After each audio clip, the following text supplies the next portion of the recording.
Illinois House passed more than 70 bills yesterday. And I anticipate they're going to pass hundreds more out of both chambers before the end of the week. Good morning. It's Illinois in Focus Daily. I'm Greg Bishop. Like, subscribe, hit that notification bell. Wake up with us each and every weekday morning with Illinois in Focus. Get the segments here on the YouTube channel, and you can get podcast full, uninterrupted, live to tape each and every weekday morning. Just search for Illinois in Focus. And don't forget to get the headlines in your inbox, where you can go check out some of the latest that surface to the top, including bill passed to allow the abortion pill even if it's deemed unsafe by the FDA. That passed the House yesterday. We'll touch on that. We've also got price gouging as a concern amongst members of the Senate, so we'll touch on that as well. But those are just some of the headlines you'll get at thecentersquare.com, and you can also check out the headlines on the national page. But get the newsletter. It's real simple. Just sign up. It's free. So let's get into the State House here. All right, I'm an associate editor for Illinois, and I've been tracking what happens at the State House every year for 11 years now. And here we go with the 104th General Assembly. And go to the website ilga.gov, and this is how you can kind of follow along. So just to see how many bills they passed and what bills passed yesterday, you could either do what I get paid to do, to sit there for the 7 hours of session that they had. I didn't get out of there last night until 8:30, 8:45. And then you have, committees that met afterwards. Several of my colleagues had to stay up even later. But they're back at it this morning, all right? Just the House was in yesterday. The House and Senate are in today. But go to ilga.gov. Scroll down. It's probably one of my favorite areas, reports and inquiries. Let's go to legislative reports. And then you go to the date inquiry and make it yesterday, so the 7th. And then you go to bills passed the House. Shazam, you will see that they passed, scroll down all the way to the bottom, 71 bills yesterday. They passed 71 bills out of the House. Now, Friday, out of the Senate, they passed about a dozen bills, and one of them dealt with the issue of price gouging. So here is a state senator talking about her bill to essentially, well, let me see here. Let's do the price gouging after we hear. Oh, no, it's right here. Okay, here's State Senator Gloyak Hilton talking about price gouging and how if there's an emergency declared by the government, then you can't increase prices more than 20%, or else you can have the Attorney General crack down on you. It's become a cottage industry that people come in during disasters into a disaster area and start jacking up prices on diapers and water and all kinds of things that people need. It just amends the existing Consumer Fraud and Deceptive Practices Act. So the AG's office could already go after people, but this makes it a little clearer about the percentage and the number of days afterwards. So this is, when folks are the most vulnerable after a disaster, when their house is ruined or there's, the house is flooded or whatever. Yeah, and you can't afford things if it's going to be price gouging going on. State Senator Jason Plummer said this may be well-intentioned, but he worries that this piece of legislation could turn into a disaster. We're going to insert the Attorney General's office in a new way in the middle of commerce, and it's going to impact the good guys. Because the bad guys are going to be long gone, right? This is going to impact the good guys. It's just more burdensome. And 20% is not a huge number. If you look at any market, if you look at any business model, 20% swings in insurance, 20% swings in commodity products, 20% swings in all kinds of things happen regularly. And you're going to turn the Attorney General's office and who knows who else loose on small businesses and medium businesses around the state. It's well intended, but this is going to be a disaster for the people who are trying to provide goods and services in all of our districts. And it's going to create a litigation nightmare for them. And how that's going to play out, this is just a measure in the Senate. It passed. It's got to get into the House, where surely there's going to be more debate. So on Friday also, the Senate passed another measure about allowing nonprofit organizations to pool their money together to invest and then take those returns on investments and put it back towards their nonprofit.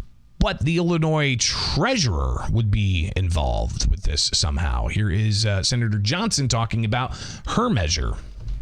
A prudent way to do this is by investing a portion of the nonprofit's cash in investment vehicles, like a nonprofit investment pool. Senate Bill 246 amends the State Treasurer Act to allow the State Treasurer's Office to establish a nonprofit investment pool and electronic payment processing program options for 501c organizations. Senate Bill 246 clarifies that nonprofit organizations registered as a 501c3 and 501c5 may participate in the investment pool and electronic payment processing program.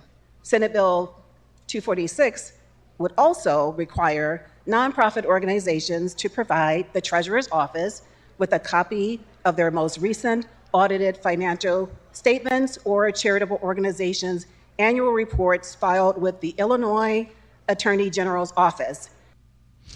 So Johnson talking about the measure, essentially saying that the treasurer would be involved in this, and people had problems with this. They had concerns about this. State Senator Steve McClure said, hey, this could actually break bad.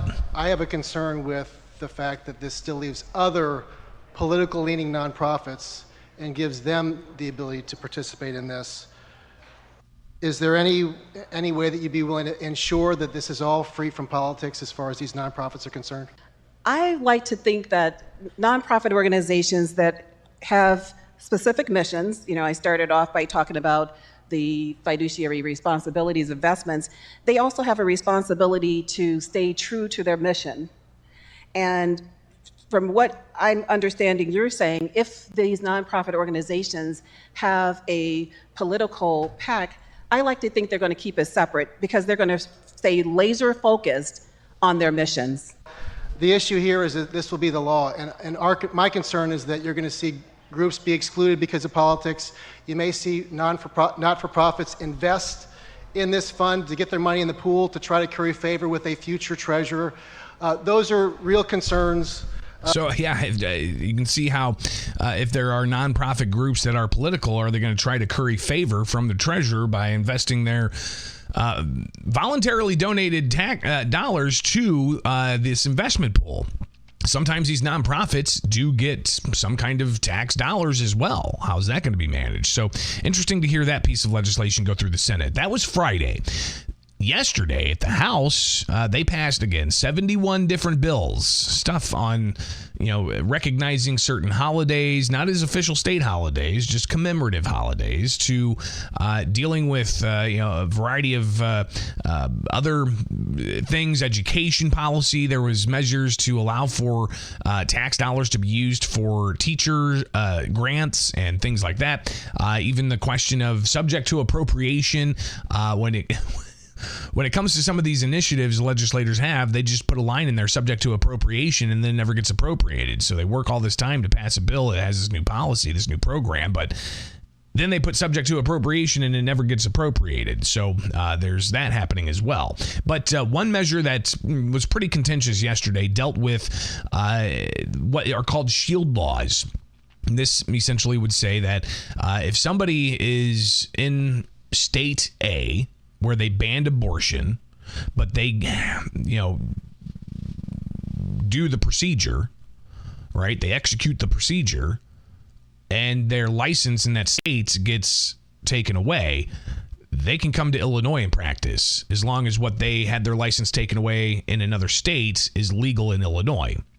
So it's like a shield law. It went further as well to say, well, essentially, certain medications or drugs that are found to be not safe by the FDA, if it's found safe by a global organization, then it's okay in Illinois. Here's the back and forth State Representative Dagmara Avalar with her measure about shield laws. One of the things that we wanted to make sure is that we were being proactive, and we know that currently at the federal level there are multiple entities that are being weakened, for the lack of a better word. So we want to make sure that when it comes to this particular issue, that FDA approval for medication abortion would not be something, or actually if the FDA were to take this medication out of its FDA approval, that it would not still ban or limit access to medication abortion in Illinois. What I would say is that FDA approval for medication abortion, if the FDA revokes that, we would still in Illinois be able to have these drugs from being able to be prescribed in the state. Now, State Representative Bill Howder, Republican, he is an emergency room physician and anesthesiologist. He says that this whole thing is absurd and says that to think the state of Illinois would allow something that the FDA does not approve of is unthinkable. Mr. Speaker, this is outrageous. We are saying that approval of a drug by the World Health Organization, but active rejection because of safety by the U.S. Federal Drug Administration would be able to be prescribed in Illinois. We have to stop this fort of breaking down all of the safety mechanisms we have around abortion. There has to be some safety mechanisms, whether it be in the abortion clinic or it be with abortion medications. Do not reject the authority of the U.S. Federal Drug Administration. This is an important safety mechanism. This bill would reject that. I don't know if this is unprecedented in my mind. So a measure passed regardless of the opposition there. And again, the House passed 71 bills Monday. Both the House and the Senate are back in today. We're going to have some just rapid fire bills going out. We'll be back tomorrow morning to keep you updated on that. Here with Illinois in Focus Daily, I'm Greg Bishop. Like, subscribe, hit that notification bell, get the podcast where you get podcasts, and don't forget to get the newsletter in your inbox every weekday morning here with the Center Square.